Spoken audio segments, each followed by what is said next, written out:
গত দুদিন ধরে একটি দেশের নাম শুনছিলাম, কিন্তু আজকে গুগল করতে করতে দেশটি সম্পর্কে একটু জানার চেষ্টা করছিলাম।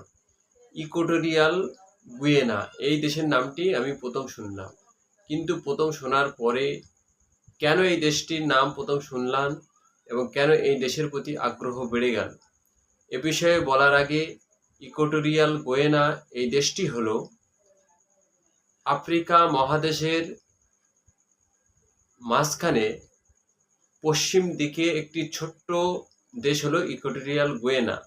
এই ইকুয়েটোরিয়াল গুয়েনা দেশের একজন ছেলে, অর্থাৎ ইকুয়েটোরিয়াল গুয়েনা দেশে মা এবং মরক্কান বাবার একমাত্র ছেলে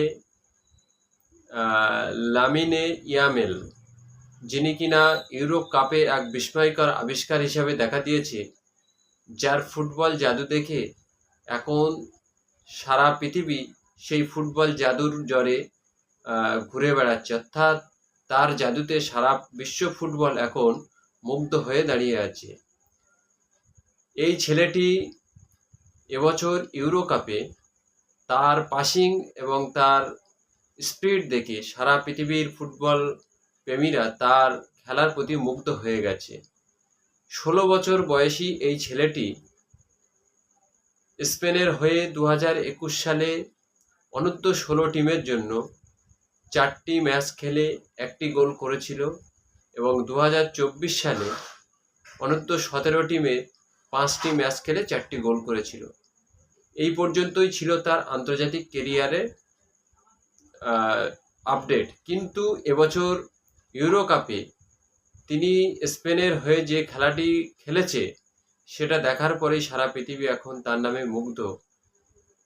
ইউরোপের বিভিন্ন নিউজ পেপারে তার বর্তমান ক্লাব ভ্যালু যে দেখাচ্ছে 250 ইউরো মিলিয়ন, অর্থাৎ যেটার ভারতীয় টাকায় মূল্য করলে 2000 কোটি টাকারও বেশি তার বর্তমান ক্লাবের ভ্যালু বা ক্লাবের মূল্য আছে।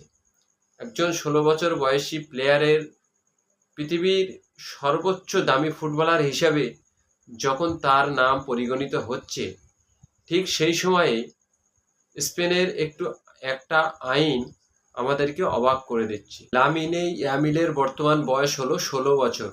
অর্থাৎ এই মুহূর্তে ইউরো কাপের যে খেলাগুলো চলছে সেটি হলো জার্মানি।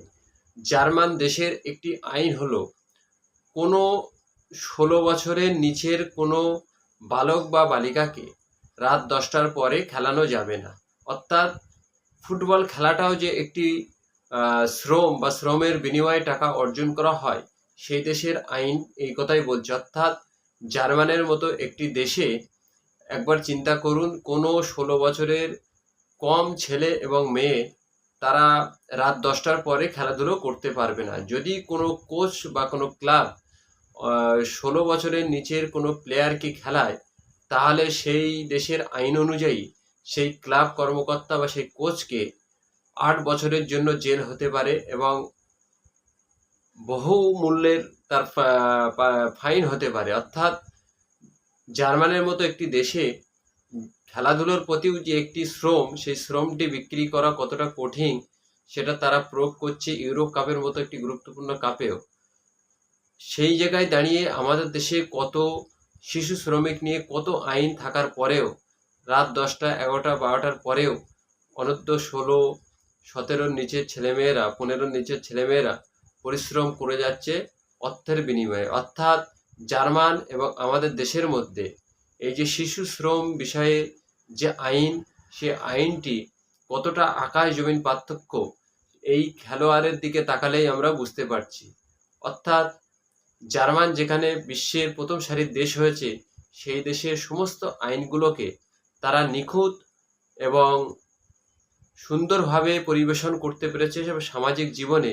আর আমাদের দেশের নেতা নেত্রীরা সেখানে আইনকে বুড়ো আঙুল দেখিয়ে তাদের আখের গোছানোর কাজেই ব্যস্ত থাকার জন্যই আমাদের দেশ আজকে এত পিছিয়ে জার্মানের মতো দেশের তুলনায়।